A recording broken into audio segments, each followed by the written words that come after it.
Trigger warning. This story includes grief, sudden death, and descriptions of frightening paranormal experiences. If that's sensitive for you, please take care.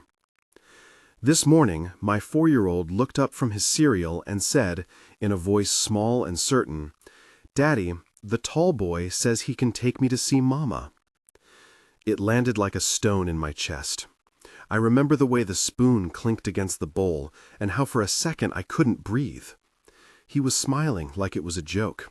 He always smiles like it's a joke when he's trying to make something less heavy than it is. But the words didn't hang there as a childish fantasy. They were an offer, an assurance, a promise. I set the spoon down slowly and asked him where the tall boy came from. He pointed at the corner of the kitchen, where the morning light made the wallpaper look like it had depth. "He lives there," said. "He says Mama is waiting." He said it like he meant it, like this could be fixed the way you fix a broken toy. If you watch confessional horror or true story accounts, stay with me. If you like these kinds of stories, subscribe. There are more, and I need you to hear this one. My wife died almost a year ago. It's a sentence that always feels stranger when I say it out loud now. A year ago, this house had 2 people who fit perfectly into the silence. Her laugh filled the hallway. The coffee pots were never quiet long enough to make the kitchen look abandoned. We were an ordinary kind of family. Small fights about folding laundry, bedtime stories, the pattern of mornings. The accident was sudden. A night drive home, a single wet patch on the road, time that condensed into one bright, terrible moment. There was the smell of wet asphalt, and her phone buzzing with a song on the car's stereo. Yellow, I remember. The way that line of light on her face matched the lyric. They put flowers on the table for weeks. We never stopped mentioning her name to make it less like she'd been erased. C was 2 when she died. He was still learning how to name the things that hurt. For months, he called her Mama with a voice that didn't understand borders, and I let him. He had her picture on the shelf with his stuffed animals, and sometimes he would press his forehead to the glass and talk like it mattered, because it did. We started to think of the tall boy, at first, like the little private inventions kids make to test edges. Imaginary friends are normal, doctors say. They help kids process, right? That's what I wanted to believe. Then the answers came that couldn't be from him. The extra plate on the table was the first small thing that made me feel watched. I thought maybe he was setting a place at dinner for his mother. C had always liked to set things out, pretend arrangements that made the empty chair less evident. But one night, when I came home late, I found a second fork tucked so neatly beside a bowl of cold soup that my hands remembered how to move when panic took me, like you go on autopilot. The bowl was small, child-sized, and there were 2 napkins. There was nothing else in the room, no one to clean it, no muddy footprints. Then he told me about Dakota. Dakota was a name I had used only in an old story. Before C was born, my wife and I had a childhood dog named Dakota. I'd told C once, while he was eating, about how Dakota had chased a blue ball behind our old apartment, about the way she used to sleep with her paws in the air. I assumed that was the only time the name had been said in our house in years. I thought it was buried in the attic of memory where all those things go. But one afternoon, out of nowhere, C was kneading dough, an odd hobby for a 4-year-old, and he turned to the corner again and said, "Dakota is cold in the dark." I stopped in the doorway. "Who told you, Dakota?" I asked. He did not blink. "Tall boy," he said. "He said Dakota's hiding. He said, don't let her be sad." I pressed for details. Who's Dakota? Where? How? He gave me a story he could not possibly have known. The blue ball by a rusted fence. The way the sun hit the dog's shoulder. He recalled the name of my first teacher's son, a scrap of memory I hadn't even known I'd told my wife. And he said the tall boy told him that too. When kids echo the past, it's one thing. When they repeat details you wrote down in the margins of your life, it's another. The next night, the radio was on in the car. I'd left it playing because songs were anchors. I remember the exact moment, a bad reflex, when the opening chords of Yellow filled the dashboard, and C's whole body froze. He squeezed my hand so hard it hurt. "That's the song," he whispered, without looking at me. "He sings it when the road gets wet." I turned the radio off, watched him breathe, and felt the floor tilt under me. I could trace it back to the hospital parking lot where I'd listened to it on loop and tried to keep feeling steady. How could a 4-year-old map that minute with the particularity only someone present at a scene would have? From that point, the small behaviors multiplied and sharpened. There were the cold spots. Not a draft, but a feeling like someone had taken the warmth out of the room and kept it in their hands. C would run his palms across the air and say, "It's cold there." I slept in the doorway of his room for nights because he started waking with nightmares about a tall shadow standing at the window. He never called it anything but the tall boy. He refused to sleep with the light off. Then there were the sounds. A noise like breathing when the house was otherwise empty. The door to the basement would be cracked open just so, not enough for a person to fit through, but enough for the hair on my arms to stand. Once, late, I felt a weight against the back of my neck, like someone standing too close. And when I turned, there was nothing, no shape, just the smell of old rain and something metallic that made my mouth taste wrong.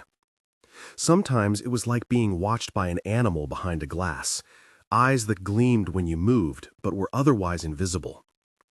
I started to sleep with one eye open. I stopped letting my guard down at home. I tried to rationalize everything: stress, grief, the chaos of a single parent learning to be two people at once. C has been through trauma. Children cling to stories to make sense of what adults cannot bear to explain. He was 4. He should be playing with trucks, not speaking like someone else had sculpted his grief and wrapped it in a friendly voice. I told myself that until my rationalizations thinned into thread. And then the bargaining started, his bargaining. He would sit very still, hands in his lap, eyes hollowed out in a way that unhooked my gut. "The tall boy says if I don't do it, he'll take Mama away," he told me one afternoon, as if he were naming the weather. He said that the tall boy needed things to keep Mama warm. He said he had to help, or the tall boy would get mad, and when the tall boy got mad, he punished by taking. "He says he'll come tonight," C said, "but if I do it the right way, he'll let me see her." Those words were a calculation, not child logic, adult menace wearing a child's mouth. I couldn't tell if the thing behind his eyes was making deals, or if it was a boy making up a story so he could have some control over something that otherwise had no mercy. Either way, the bargains tightened like a rope around me. I tried to break the pattern. For a while, I kept waking early and taking him to the park before the sun rose, chasing the groggy fog until his body forgot to remember. He would play and laugh, and for those brief hours he was entirely a 4-year-old. That small victory was fragile and spoke louder than most things. But then there were the nights the laughter stopped on the drive home because the radio clued back in, and a melody would set his face to listening. "Do you want to see Mama?" the tall boy would ask in the middle of a traffic lull, and C would nod because he wanted to believe it was possible. He wanted so badly to put the hole in his life back together. We tried to get help in ways that didn't sound like the beginning of a ghost story. Pediatricians and therapists are for children and for trauma. I took him to see someone who worked with loss for kids, who suggested books and routines and ways to name grief without giving a shape. We read about heart shapes and ways to keep talking to the person who's gone. It helped for a week. Then the fork appeared on the table. We took him away for a weekend to a motel 6 hours north. The idea was simple: remove the house, remove the triggers, reset the loop. There is a hairline of cruelty to the things we do in panic, thinking geography will save us. That night he was almost himself. We ate microwaved pizza in a room wallpapered with seashore motifs, and he built towers with the disposable cups. He laughed without the haunted hollow. I slept on the couch while he lay in a bed that did not smell like a memory. For a few hours, it felt reasonable to believe we had outwitted whatever ghosts live in corners. The light was cheap and bright, his breathing even. I remember thinking that maybe the tall boy was a neighborly apparition, the sort of childhood make-believe that receded when exposed to fluorescent sheets. I allowed myself to relax to the brink of relief. That was the last mercy I had. At 2 in the morning, the motel called. A man's voice told me the security company had flagged an alarm at my home. Was everything okay? He asked, like the answer could be yes. I kept the phone between my chest and my ribs and listened to the static of night. "We left all the lights on," I said. The man hesitated. "There's an unusually high number of motion triggers, sir, and your front door was found open by the neighbor with his keys." I drove back with the speed of someone who has practiced driving through panic. The highway smelled like rain and cheap coffee. The motel's neon blushed away as I drove home. I imagined a window ajar, curtains whispering, a place where hands had rinsed invisible things down the sink. I pictured C, and my chest cracked in a way grief had taught me it can. We walked into the house together, and the air hit us like a wall. It wasn't cold in the way that a broken furnace makes it cold.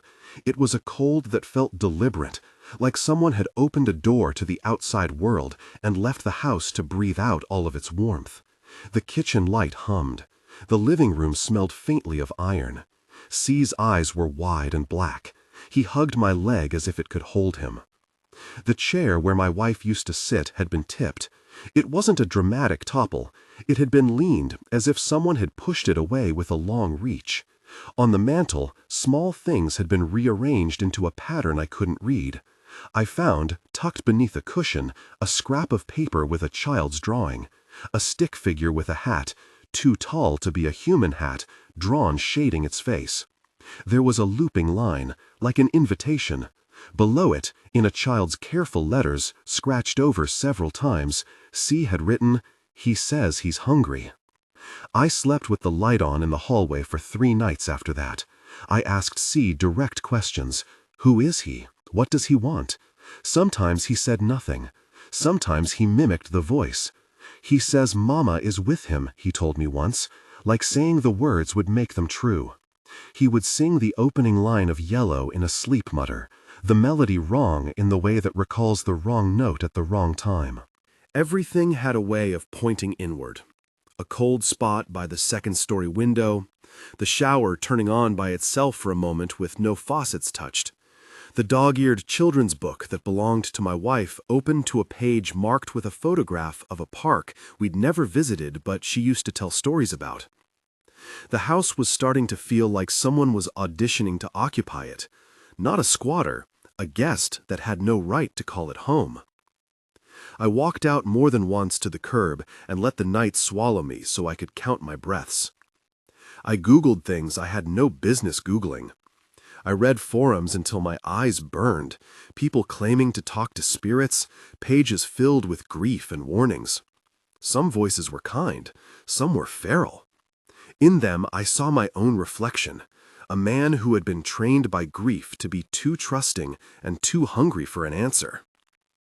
One night, as C slept with his thumb in his mouth and the television murmuring low in the guest room, I found a voicemail from the motel security desk. "Sir, last night a neighbor reported hearing a child singing in the backyard," the young security operator said. "They called police, who checked. Looks like no one was there, but camera footage shows a tall shadow crossing the lawn." I stared at the tiny timestamp on my phone until it blurred. I asked the operator for the footage. When it came, it was grainy and weak, the kind of image that could be a trick. There, on the pixelated green, something elongated moved between the trees. No legs clearly defined, too tall for a human to comfortably fit into a backyard fenced with 6-foot panels. It moved with a smoothness that suggested it was not negotiating the fence the way a person would. At the edge of the frame, a flash, like 2 beads of light blinking. Eyes. I could find rational explanations for all of it if I pretended hard enough. Carpets settle, memory fabricates, children repeat words heard in passing. But every time I lined up a sensible reason, another small fact pushed through to the skyline. The decoded detail, the specific chord of a song at the exact wrong time, the security video, the open door. The facts pointed in directions that did not overlap with my comfort. We reached the point where escape felt like foolishness. Running away from a house is an admission that whatever is wrong is physically attached to the walls. We ran anyway, because what else do you do when a child says he's being invited somewhere you cannot follow? After the motel call, I started carrying a small bag in the trunk. It had the practical items, pajamas, toothbrushes, a few toys. It had a picture of my wife folded into the side pocket. I could feel the picture against my fingertips like a talisman. In the dark, on the interstate, I whispered to it things I could not say aloud, to keep myself honest. "We'll get him back," I said into the paper voice. "We'll make it stop." The nights grew worse before anything changed. C began to withdraw into a quiet that was not sleep. He would sit and watch the corners of rooms the way people watch trains leaving a station, waiting to see if they will come back. He stopped coloring beyond thick single lines. He picked fights with his own toys until the seams came loose. There were marks on his legs one morning, little crescent bruises, and though the pediatrician said they could be from falls, I knew where the fear had its hands. He woke one night screaming a sound that was not wholly child, not wholly adult, and then fell back as if someone had tucked him in from the inside. I began to keep a log on my phone, times, behaviors, the things he said. It felt childish and necessary both. The log did not read like neat evidence. It read like a confession. Tuesday, 2:12 a.m. C murmured, "Don't look," in a voice that wasn't his. Thursday, 10:03 p.m. Front door open, no sign of forced entry. Saturday, 4:04 p.m. Found drawing with tall figure. The list was a chain I wore like jewelry, ugly, heavy, an open wound. A friend suggested we call the police. I did once, and an officer came by in his uniform, smelling of tobacco, and asked a few polite questions.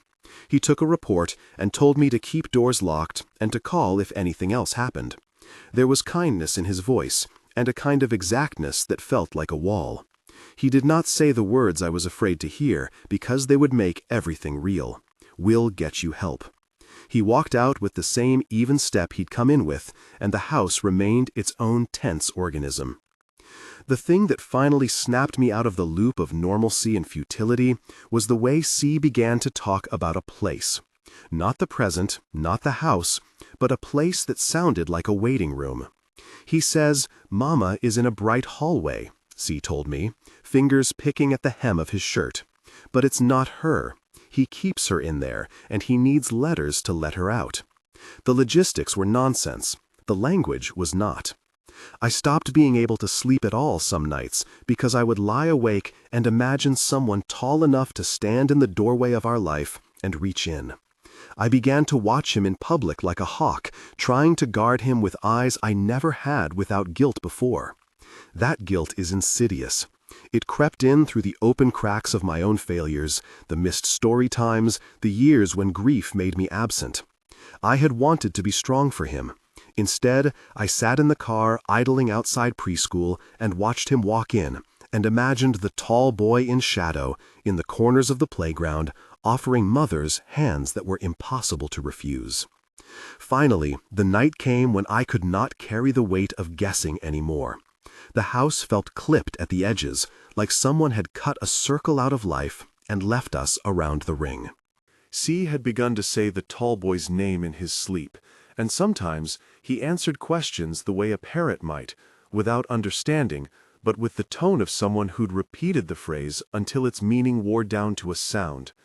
He stopped finishing his sentences. He started to laugh in his sleep, a shallow, breathy sound that made my teeth ache. I sat in the kitchen and typed "paranormal investigators near me" into my phone as if the search bar were a prayer.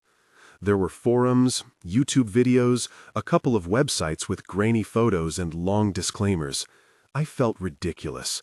I felt like a man who had slowly filled his life with superstition until there was no room left for the ordinary. But a father does what a father must do. If he feels that his child is in danger from whatever shadow circles the house, he will call any number that might throw light. I bookmarked a few names, people who described themselves as investigators, and one woman who called herself a medium. I read their bios until my eyes stopped focusing. Some used scientific language, some used words that sounded religious. None of them promised anything except to come and look.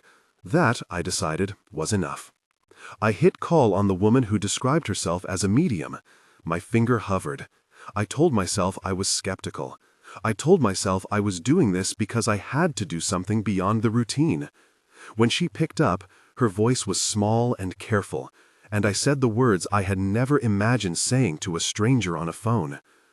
"My son, someone is with him. He says he can take him to see his mother." There was a silence, and then she asked me a question that made me realize I was not the only person who had ever said the name of something small enough to live in corners. "Has he mentioned Dakota?" she asked. I almost dropped the phone. "How—" I began, and then stopped. I told her everything I could in a rush, the way confession pours out when you can't hold it back. She listened. She didn't laugh. She didn't say it was in my head. She asked me to send the pictures. She asked a few practical things, nothing about rituals, nothing that felt like a promise. She asked for times. She asked if C had ever been physically harmed. She spoke in a measured cadence that made my panic feel less like a burning fever and more like a wound that could be dressed. She agreed to come and said she would bring 2 people with her and a small amount of gear. She said words about assessing, about evidence, about safety. I felt relief and terror braided together, like the kind of thing that makes your hands tremble.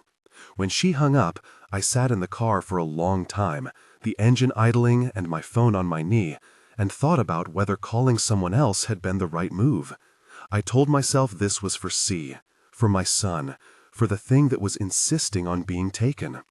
I went inside and found him asleep on the couch, blanket bunched to his chin, face flushed with an otherworldly calm. For a moment, I allowed myself to remember him before the tall boy. Silly socks, chocolate on his face, a laugh that rolled out of him like a bell. I placed my hand on his head and felt the fine hairs under my palm. He breathed in and out, and in the rhythm I thought I could hear something else, a low sound, like the memory of a voice singing a song into a room long ago. I told him, softly, as if my voice could be a wall, "No one is taking you." His eyes moved under his lids. He smiled in his sleep and said something I could not quite catch, and then the house sighed. The light in the kitchen flickered. I left the living room lights on. The next day I called the medium back and confirmed the time. My hands were steady now, only in the way someone holding a loaded thing can be. I printed the photographs and the log and folded them into a manila envelope like evidence. I placed the envelope on the mantel by the photo of my wife, because the house needed the logic of paper, needed things to be sorted into bins. There was a new sort of constant in the house after that, the expectation of company. I could feel it like static. The tall boy seemed to know something was coming, or perhaps he always knew and simply tolerated our ignorance. C sat in the chair and watched the window sometimes, as if waiting for a curtain to open.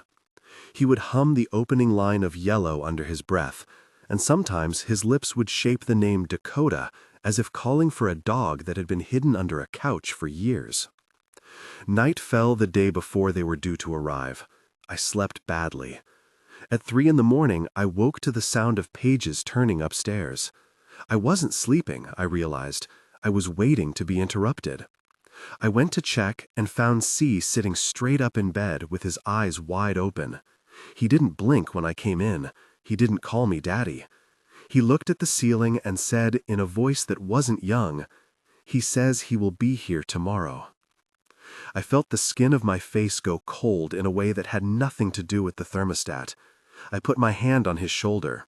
He leaned into me as if his small body could be held together by the weight of my palm. "I'm not going anywhere," I said. And for the first time, something like a rage settled into me, raw and purposeful. I would not let him go. I would make a call and bring people who carried light in their pockets, even if that light flickered. I made coffee and sat at the table with the picture of my wife in the lamplight. The house was quieter than the world. The photograph smiled at me with a face I loved. I said her name out loud, like a plea. "I'm asking for help," I told the empty room. "We're asking for help." Then I washed the cup and set it aside. I opened the envelope and reviewed the log. Dakota, yellow, the motel, the open door, the drawings. I thought about how grief had been a key. If something had found its way in, it had used what was already raw as a doorway. The idea made me sick because it was simple and true. Sorrow attracts attention the way light attracts moths. The night before the medium's visit, I packed the car with practical things: a blanket, water, the small box of C's toys he could not sleep without. I left the photo of my wife on the mantel where it could be seen like a center. I told C we were not leaving. He kissed the picture of her as if the kiss could seal the place in his memory. Sometime around dawn, I woke to a sound like breath on the other side of a door. It was there and not there, a human exhale that didn't belong to anyone in the house. I walked down the hall with my bare feet and stopped at the doorway to his room. The air was thick with a chill that crawled up my legs like slow water. I could see my breath.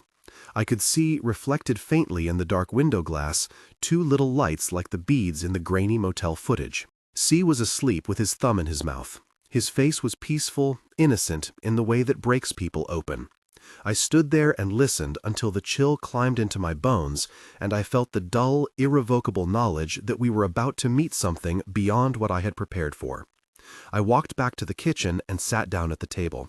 My hands were folded. There were no neat solutions. There were only decisions. I thought of my wife's laugh and the way she used to say the house felt like a safe chest. I thought of the tall shape in the videos and how something that large could find room in the corners of a small life. I opened my phone once more and typed a message to the number the medium had given me. "Are you sure you can come?"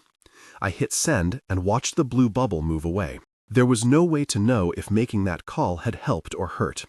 There was only the sense that we had done something that mattered. I poured another cup of coffee and sat under the weak morning light, and when C stirred and blinked awake, he smiled at me like nothing had happened. For a sliver of time, it was true. Then he said, as if confirming plans he had already made, "He says tomorrow. He says tomorrow." The words settled in the air between us and did not move. They folded into the house like a second stin. I could feel my throat tighten in a way that made it hard to form anything else. If there had been a rational pivot left in the room, that sentence broke it. They arrived mid-afternoon. The medium drove a beat-up SUV and carried a small duffel that smelled faintly of incense and cleaning fluid. Her name was Mara. She was not theatrical, no flowing robes, no preachy flourish, just a woman whose hands had the steady tremor of someone who'd learned not to flinch at gravity. Behind her were two others. Daniel, a man who carried equipment that beeped and had a blunt way of reassuring you that numbers might help. And Lila, who moved like she was cataloging the house by touch and who had a gentle, practical manner with kids. They listened to my story without smiling. They did not offer silver bullet promises. They said things like, "We'll document this," and "We'll keep you safe if we can." Those were not glamour lines. They were small, honest phrases, and I took them like a hand on a cliff. They set up in C's room. Daniel unpacked a tangle of meters and cameras that looked technical but felt clumsy in bare hands. A shaky thermal cam, an EMF meter with a speaker that made odd electronic chirps, an audio recorder. Leela adjusted the angle of a camera as if she were measuring for a portrait. Mara moved quietly, carrying an old Bible I recognized by its cracked spine, and a small glass bottle of clear water with a religious label taped to it. She placed a rosary over the Bible the way you put a hand over a heart.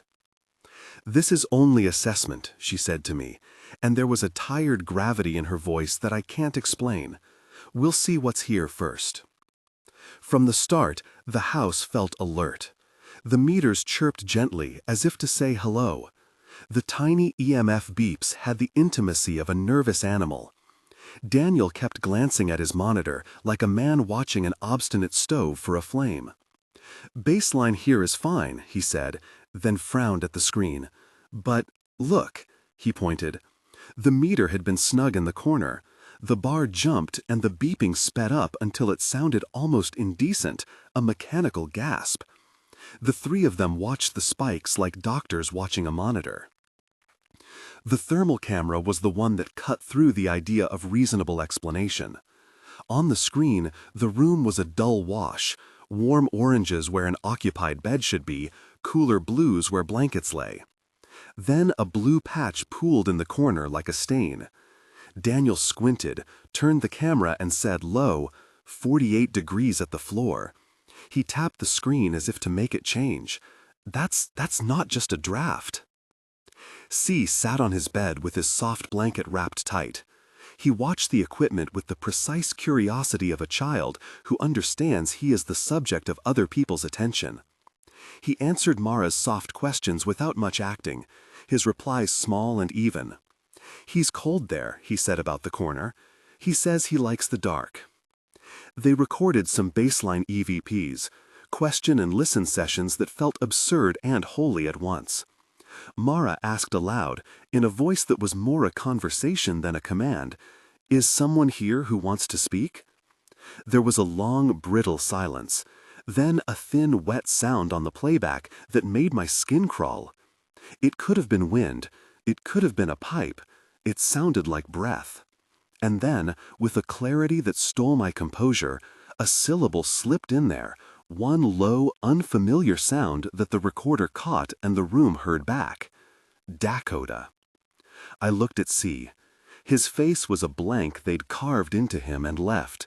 He did not look surprised. He had the look of someone hearing confirmation. We replayed it a dozen times.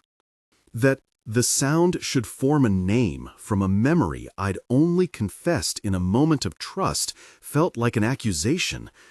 In that name, I heard all the small facts lined up like nails.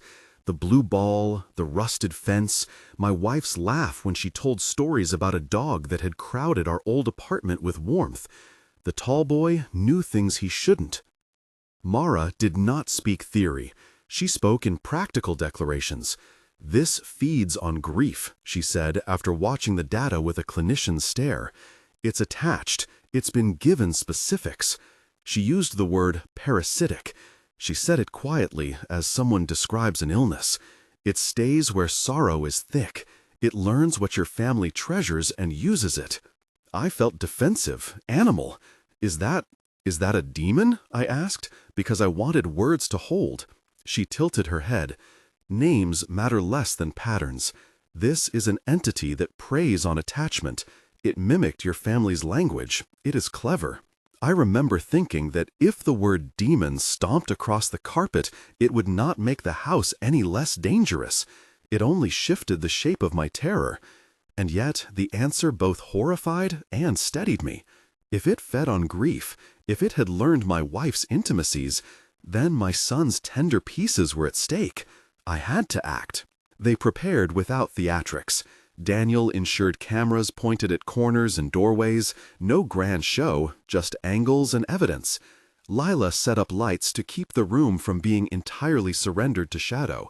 Mara gathered the Bible and the glass bottle, crossed herself in a private, focused motion, and then asked softly whether there were family items that were important, photos, things with scent. I brought out the photograph from the mantel and placed it on the nightstand within hand's reach of C's bed. They asked for a plan that protected the child. "If it manifests, the first priority is to keep him safe," Mara said. "We control the perimeter. We do not encourage it beyond what we need to know. We document." Her voice was a rope I could hold. But even as she spoke, there was the inevitable intimacy of danger that you cannot arrange around neatly. There was risk in their presence.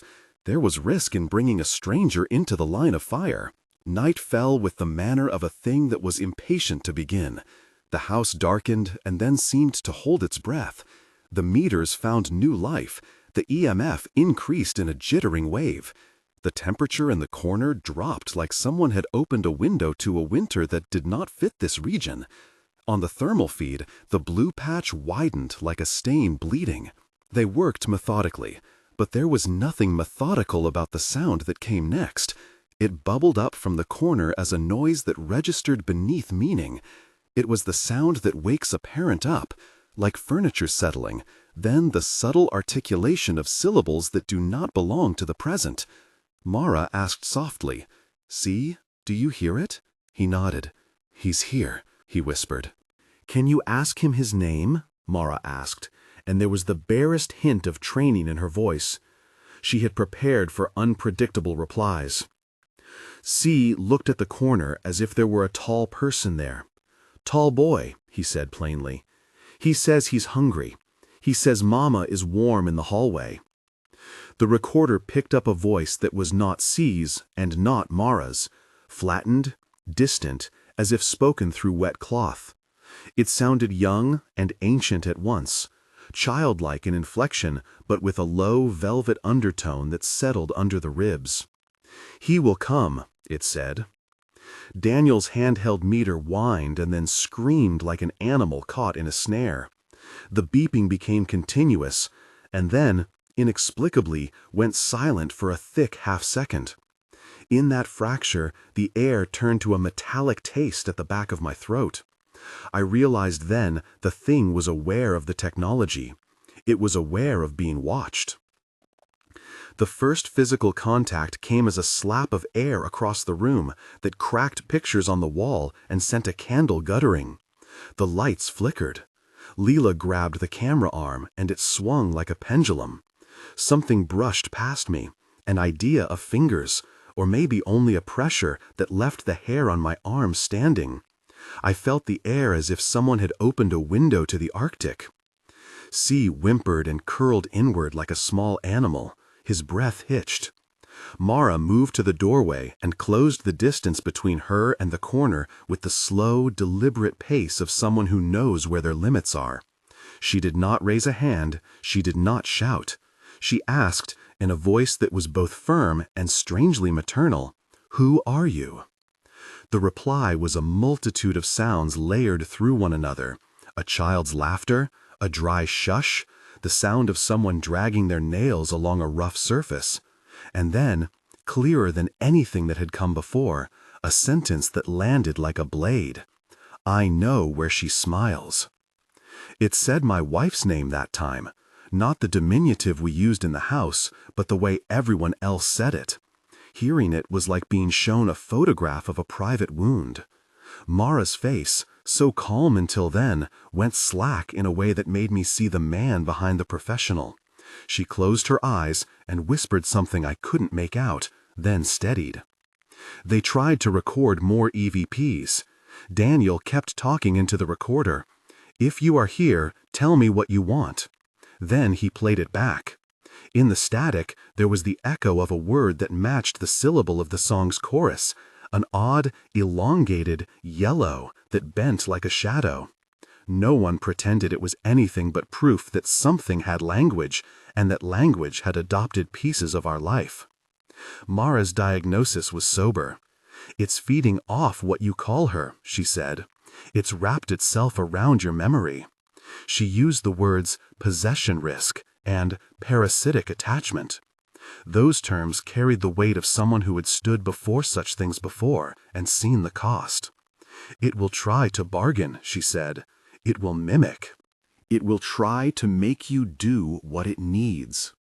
We made a plan that evening. I sat with it, like a map to an unknown. They would stay the night. We would record every sound. They told me to keep physical contact with C as much as possible. Leela would sit near the doorway and keep the cameras rolling. Daniel would monitor the meters. Mara would do what she called, with a little sigh, an assessment ritual, meant to provoke a clear response and then to attempt to sever, if it could be severed, whatever attachment was present. She was careful with the words. I liked that. There was a humility about someone who would not promise miracles. "Whatever happens," she said, looking straight at me, "we do this together. It's risky. It may not work, but you will not be alone."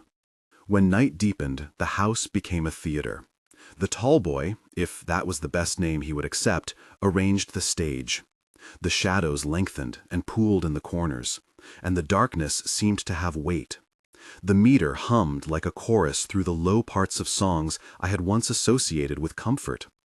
The cameras sucked the light into black wells, and on the screens the corner became a presence, an absence that organized itself like a mouth.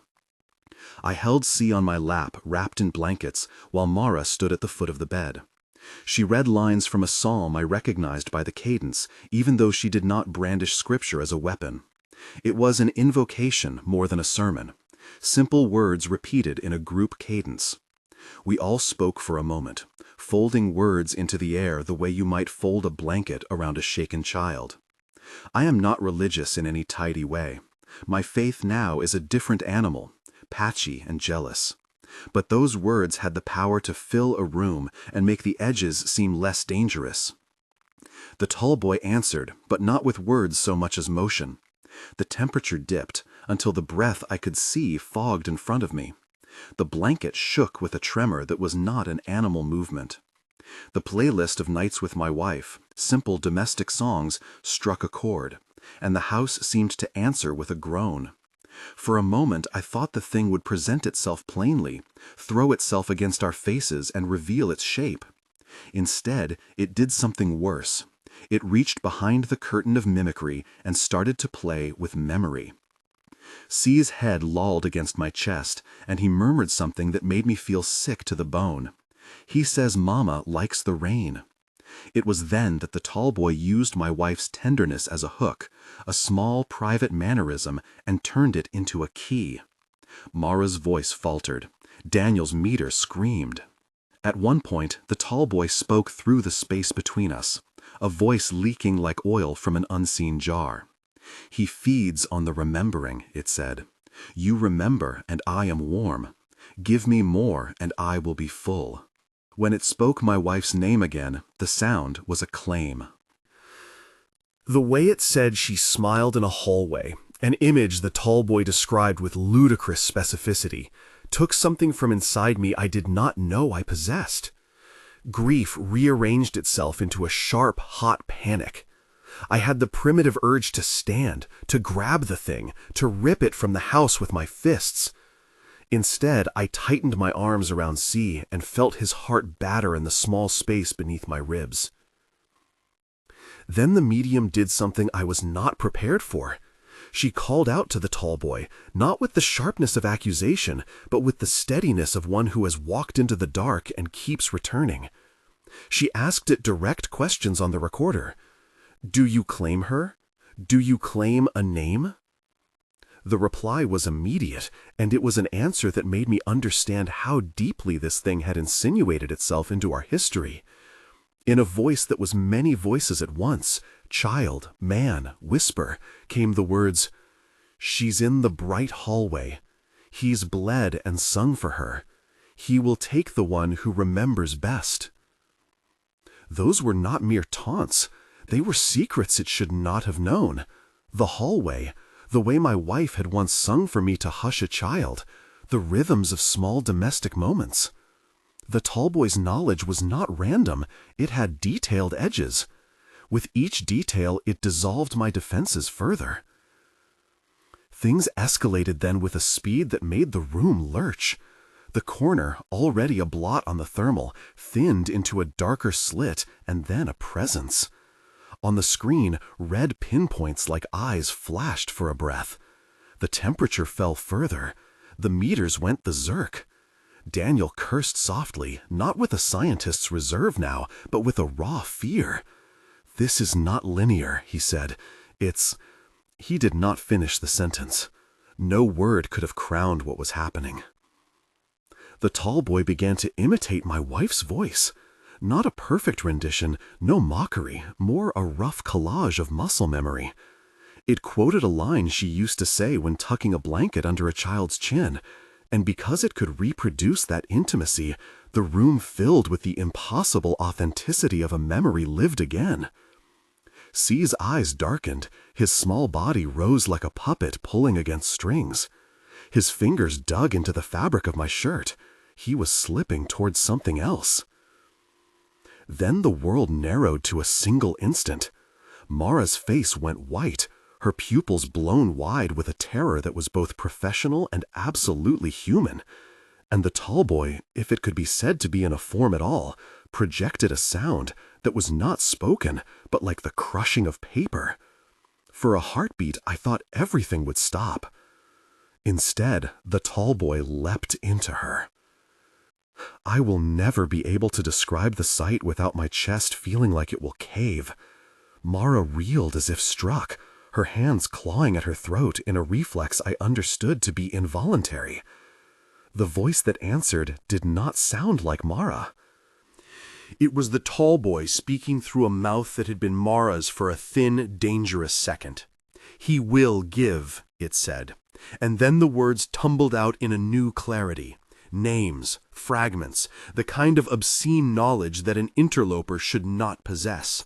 It spoke of the hospital corridor where my wife gasped for breath, the exact way her fingers curved around the steering wheel. It named the song's second verse. It called C by a nickname he'd had only for a week. Each tidbit was a revelation and a threat. It was as if the tall boy were laying out receipts and daring us to dispute them. Mara fell to her knees. Her body shuddered. The tall boy's voice rode over her like a steed. Lila and Daniel moved toward her as if on automatic, but the tall boy's presence twisted the room.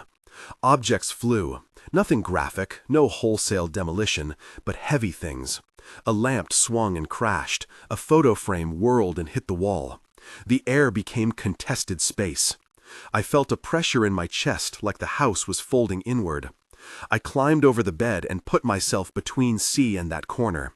Someone, either in instinct or in an act too foresighted to be merely thought through, had drawn a rough circle on the floor with chalk and laid out a few small wooden crosses and a bottle for splashing water. Mara's voice came again from the shape on the floor, not her speech now, but a crooked echo. She began, and the sound cracked.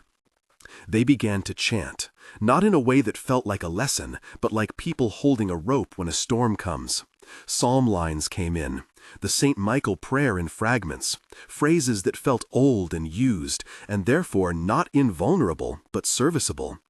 Everyone spoke, some with scripture, some with secular words of protection. I said things I had not believed I could say out loud. Lila held C and kept her eye on him as if she were watching a baby in water. Daniel kept the cameras rolling even though he had been struck once by a flying bag and had a bruise blooming on his arm. At one point, through the hiss and tumble and the clatter of the house stressing itself, I heard the tall boy speak to me directly. It did not use my name. It used an image of me.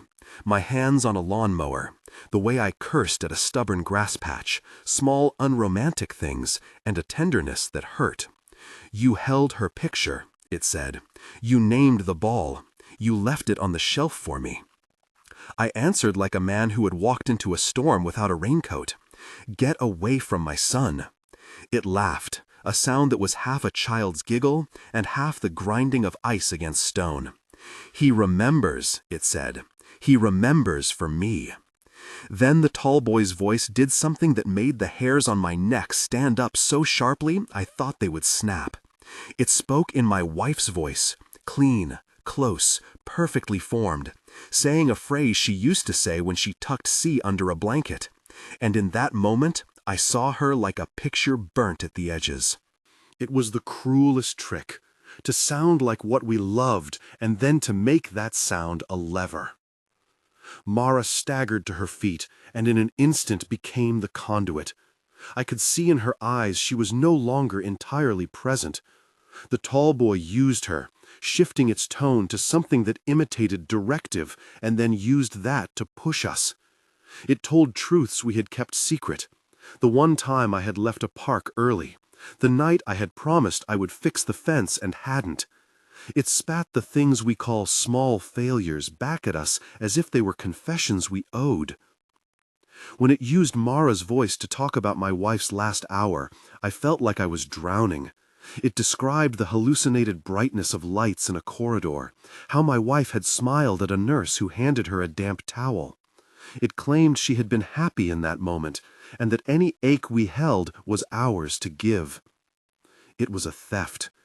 I knew then that the tall boy had not merely learned details. It had found the soft seam of our family and was prying the world apart by those seams.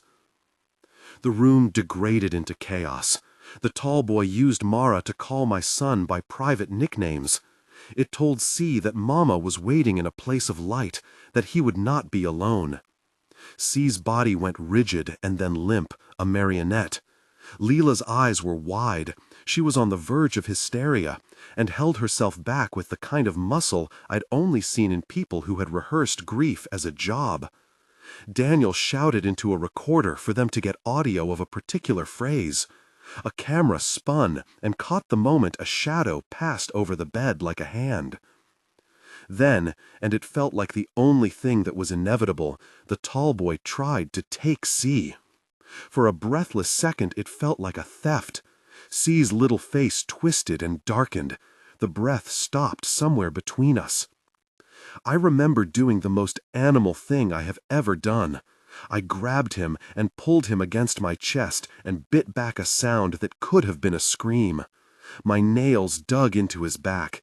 His tiny body trembled under mine. The tall boy pushed with all its weight. Not physical in the way we understand, but psychological, a pressure that made my limbs heavy and my thoughts slow. It wanted a way in. It wanted an offer. "I'm not giving you him," I said. My voice was a ragged thing. It seemed insufficient, but I kept saying it, and somehow my voice, raw, unrefined, found a frequency that anchored me. Then came the bright white light. It was sudden and clean, like a camera flash that did not stop. I felt it behind my eyes and then filling the room, forcing the meters into silence as if light had a way of collapsing signal. From beneath the sound of the tall boy's voice came a scream so full and clear it had the weight of a human cry and the timbre of a thing not entirely human. It grew into a long note that rattled the windows and made my teeth hum. The tall boy, whatever it had been, shrank from the light as if visible light itself could bruise it. The light seemed to come from everywhere at once. From the open Bible, from the wet smear of holy water on a cross, from the hands of those who walked around the bed with courage thick on their palms. It was not a simple deus ex machina. It was a field built of focus and prayer and the force of a group refusing to let the thing take what it wanted. Saint Michael, the name fell from someone's lips like a bell, was said with a force that made me cry out. Mara, who had been the conduit, screamed once in a voice that was not hers and then collapsed like a felled tree.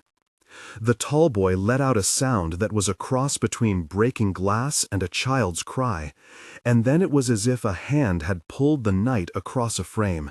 It left. The corner went cold and then warm in a breath. The room exhaled. The meters went from screaming to silent in a way that felt like aftershock. For a while there was nothing but the sound of people breathing and the small, unnatural flutter of a camera turning. When the dust, literal and figurative, settled, the house was a mess. Pictures lay cracked. A lamp lay in two pieces. Mara lay on the floor with her face streaked in sweat and tears, gasping. Daniel had a bruise on his cheek. Lila's hands shook as she held C and wept into his hair. The smell of copper and rain and something older, a tannic, bitter scent, hung in the air.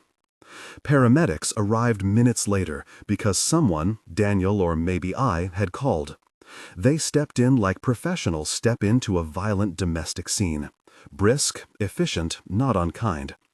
Officers came too, They hovered at the edges with the politeness of people who prefer paperwork to mystery. They asked their questions, they took notes. They did not know what to do with words like possession or spirit, so they filled their paths with other, safer nouns: disturbance, assault by unknown force. They were kind in that way, which is to say they tried to believe I had an explanation, but did so without expecting it to be one that fit into their training. The medium's 2 team members sat wearily on the couch and looked at me with the kind of expression adults wear when they have seen the impossible and then made the choice to keep moving. Mara's pulse was steadying. She apologized in broken breaths, said she had not meant to put anyone at such extreme risk, and that she had tried to get the tall boy out. She said the word banish once in the way you might say an unpleasant word you cannot avoid. But nothing of the night was neat. The house had been physically touched by whatever had happened. The photographs were askew in ways that looked intentional. The mantel was scorched in a small semicircle, as if something had breathed hot and violent over it. The smell of iron still lingered in the air. C's drawing lay face up, his tall figure with the hat and the darkened face, and there was a single new line scribbled across the corner, as though someone had tried to cross something out. C drank a cup of water like a child discovering the ordinary for the first time in months. He ate a piece of toast, and it was as if the act of chewing anchored him back to the living world. He laughed a small laugh at the television that sounded like a different person's laughter, and I felt something thaw in the part of me that ached. Mara sat on the floor and put a shaky hand on C's head like an apology and then like a blessing. Yet the victory felt provisional. It had the taste of a small reprieve stolen in the night. Mara told me she had brought something out, that there had been a cry and then light, and that she believed the tall boy had left. She used language of probability, not certainty. "I don't want to tell you it's gone forever," she said. "I will say it is gone now. It has been driven out of the immediate space." Her honesty steadied me. It was risky, and it had worked, she said. But then, as if to prove the point that caution must follow, she added quietly, "Sometimes these things retreat and return. Sometimes they take wounds and sulk." She did not mean metaphorically. Over the next hours, the paramedics checked us for injuries. None of us had any deep lacerations, no real broken bone. I had a rash of superficial scrapes from where something had brushed my skin, but no blood. The cameras, oddly enough, had captured rich, grainy footage that would later show the thermal anomalies and a handful of EVPs that made it into an audio file languishing on my phone like an accusation I could not look at without trembling. Mara left before dawn. She slept only an hour in the car and then drove away, taking with her the kind of fatigue that does not come from lack of sleep, but from standing inside terrible rooms and speaking to things that do not want to leave. She told me to call if anything returned and to keep the house bright and filled with people. She gave me a number and said, "If anything comes back, call these people. Don't try to handle it alone." Her mouth formed the warning as if she had been burned trying to promise more than the world could give. In the morning, the house was quieter in a new way. The heavy presence had lifted. The kitchen sun seemed to pierce more deeply. The mantel was rearranged with obvious effort. C ate cheerfully, the way a child does after a long, confusing night. Lila offered to take him to an art class in the afternoon. She said distraction was a tool. Daniel packed up his tech, still looking at the footage as if he could find some residual pattern that might explain the experience in physics instead of metaphysics. The footage later revealed details that were hard to argue with. The thermal images showed a deep cold pooling in the corner and moving in a vertical sweep that did not match any human gait. The EVPs contained words, Dakota, yellow, don't look, captured with a clarity that shook the edges of skepticism and forced people to ask new questions. The security company's footage from the motel showed an elongated shape crossing the lawn. It was not a high-definition proof, but it was something that sucked the certainty from the way I used to think. Time moved. It had to. There were practical things: repairing the lamp, changing locks, staying with friends for a night to let the house feel like a home again. C began to eat more consistently. He slept more smoothly, though he sometimes woke with a small start and hummed notes that I could not place. But the end of the story was not clean. A week after Mara's visit, I woke at 3 a.m. to a small sound behind my ear. It was a laugh, nearer than a whisper, high and breathy like a child's dream. I sat up and held my breath. It was so harrowingly ordinary that for a second I believed sleep was playing tricks. Then a cold brushed the back of my neck as if someone, nowhere and everywhere, had passed a hand there. I did not flinch. I stayed in bed and counted my breaths. C stirred next to me and murmured in his sleep, a tiny sound that might have been amusement. His face, in the dim of the light that filtered from the hallway, was peaceful. Yet under my skin something tightened. I could not stop scanning the house with a mind that had learned to map the dark. There were other signs, slight and maddeningly ambiguous. Some nights the radio, left on to anchor the rooms, would catch a snippet of a song at a frequency that sounded like the beginning of Yellow and then slide away. A neighbor once texted me that his dog had been barking at nothing outside my fence at exactly 1:13 a.m., the same hour the motel's footage had recorded the long shadow crossing the grass. Once, C got up in the middle of the night and went to the second-story window to stare out with the kind of blank focus that made me sprint down the hall to find him. He said nothing, but came back to bed and clutched my hand until dawn. Gradually, ordinary life returned. There were park days and ice cream cones and school drop-offs where I pretended not to be watching the trees under which other children's shadows played. The house changed in small ways. We moved the picture of my wife from the mantel to a shelf where C could reach it with sticky fingers, because some tiny, stubborn part of me wanted to make what was beloved accessible and not revered. It was an act of defiance against the way the tall boy had tried to privatize memory. Months passed with the slow, patient work of rebuilding. The children at school asked the usual things: "Why is your dad quiet? Does he work late?" And I told the little white lies that keep small minds gentle. C learned other songs. He learned to run and kick soccer balls. He had a brace of friends over who left sticky marks on my couch and laughter that made the house feel crowded in a good way. There were good mornings where the past felt like a sealed room I had keys to. But the shadows never left the edges of my mind. There would be nights when I woke and replayed the tall boy's voice telling me where my wife smiled, and the memory of that voice would make me ill as if the wound had reopened. I dreamed the screams sometimes. In those dreams, the light never quite reached the corners. And then came the other small, almost laughable thing that kept me honest. One night, months after the confrontation, C stood in the doorway of his room and looked at me and said, in a tone of voice I could have sworn I had heard before, "Daddy, the tall boy says he misses the blue ball." I remember the instant like an ice pick to the face. I wanted to scoop him up and flinch away from the possibility that any of it had returned. Instead, I knelt down to his level and asked gently, because questions are the only way to find the seams, "Did he say that?" C nodded, slow and casual, as if it were a weather report. "He said it likes to hide," he replied, and then added the most unsettling line. "He says it remembers when she laughed." I swallowed. The impulse in me was to banish the language. I told him it was late and that we needed to sleep. I kissed his forehead and left the light on in the hallway. He fell asleep in a few minutes, thumb in his mouth, which made me weep in a way that surprised me.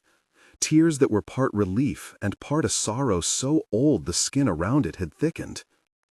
I called Mara again that night. She answered on the second ring, her voice tired but alert. "You called me before," she said. "What's wrong?" "I don't know," I said. "He said something today. I want to make sure we did the right thing." My voice was small. She was careful with what she said. "These things can linger in the edges," she told me. "Sometimes they leave a trace. Sometimes a child repeats something because memory has been layered over. It's important to keep him anchored. People, routine, love. Don't let silence be the language he grows into. I told her I understood, but I also wanted a different kind of certainty. She gave me none. She offered instead a number of practical things. Contact a child therapist specializing in grief, keep the cameras if it made me feel safer, bring people into the home so others' presence filled the rooms. You cannot protect him from pain, she said softly, but you can limit the places it nests. That was the course we took. We sought counseling, we let friends stay over during weeks where the nights felt perilous. We bought brighter light bulbs. We took family trips that were mostly banal and ordinary, and because of that, miraculous in their healing. And still, the tall boy was a secret that remained folded inside our life. Sometimes he was a smudge on the edges of logic. Sometimes he was a name that C would mention without fanfare. Once, in a fit of reckless curiosity, C drew him again. This time, the figure's hat had been replaced with a shape like a doorway. Beneath the drawing, in a child's careful hand, C had written, "He says Mama laughs here." I burned that page in the blue metal trash can outside and kept the moment for myself. When I think of that page, I remember a simple truth.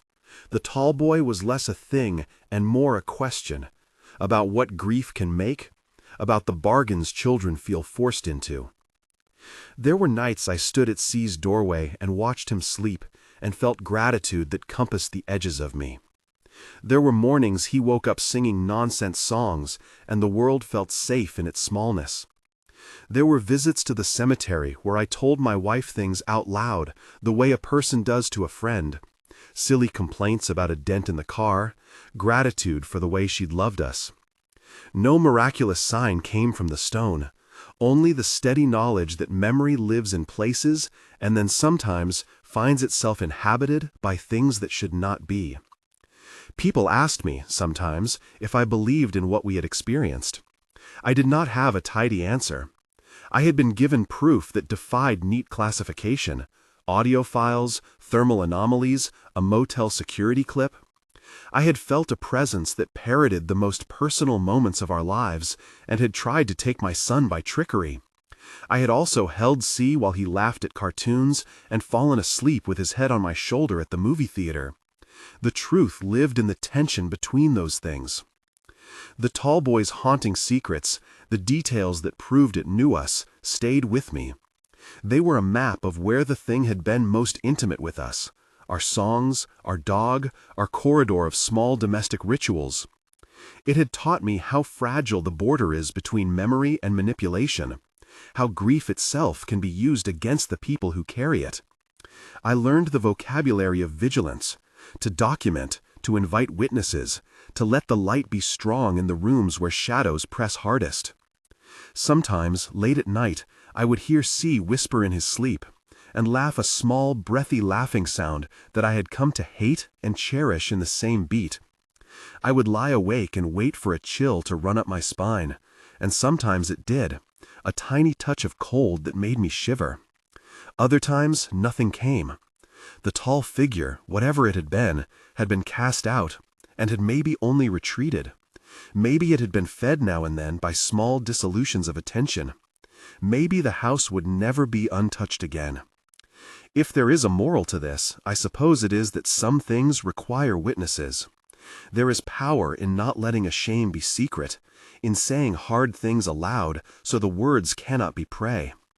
We gathered witnesses, a medium and 2 technicians, a paramedic, friends who sat on the couch and kept lights on. We kept records in case the world needed proof. We brought help that did not promise salvation and was honest about its limits. We made choices that felt like both charity and survival. I still keep the photograph of my wife on the shelf where C can reach it. Sometimes, he makes a little circle with his fingers around the edge and hums a fragment of a song I did not teach him. He is 8 now. He plays soccer and sometimes argues about bedtime. He still talks in his sleep sometimes, and if I am honest, I still wake to the phantom memory of a breath behind my ear. I do not pretend that the house is fully ordinary. Maybe ordinary is no longer a reasonable expectation. Maybe ordinary is the act of making space for laughter after the lights go out. The tall boy taught me that secrets, the kind that stick to the bones of a family, are not always private. They can become hungry.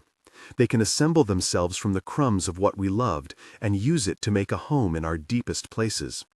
And he taught me, too, that love and presence are the best and most imperfect defenses we have. Not all battles have clean ends. Some survive as vigilance and as tenderness. If anything I have told you tonight makes you uneasy, please remember you are not alone, and there are people trained to help with grief and trauma. This is not an instruction in ritual or a guide to spiritual warfare. It is the story of a man who learned that grief could open a door, and that he would fight with every small human thing he had: his voice, his records, his presence, his refusal to leave his child alone. If you have a story similar to this, or if you've seen something you can't explain, leave it in the comments below. Share this with someone who might need the assurance that being vigilant and seeking help, both professional and personal, is courageous, even when the world offers no guarantees. I'll leave a pinned resource with local trauma lines and grief counseling services for anyone who needs them. I stand now at the doorway of my son's room sometimes, and I watch him sleep. I count my breaths quietly, because being awake is how I keep watch. I kiss the top of his head and whisper the trivialities of ordinary life, the kind of promises we use to anchor children to the present. "You're safe," I tell him. I do not say always. I do not pretend certainty. I say instead the truth I can live with. I am here. I will watch. I will listen. I will not let the secret take him again.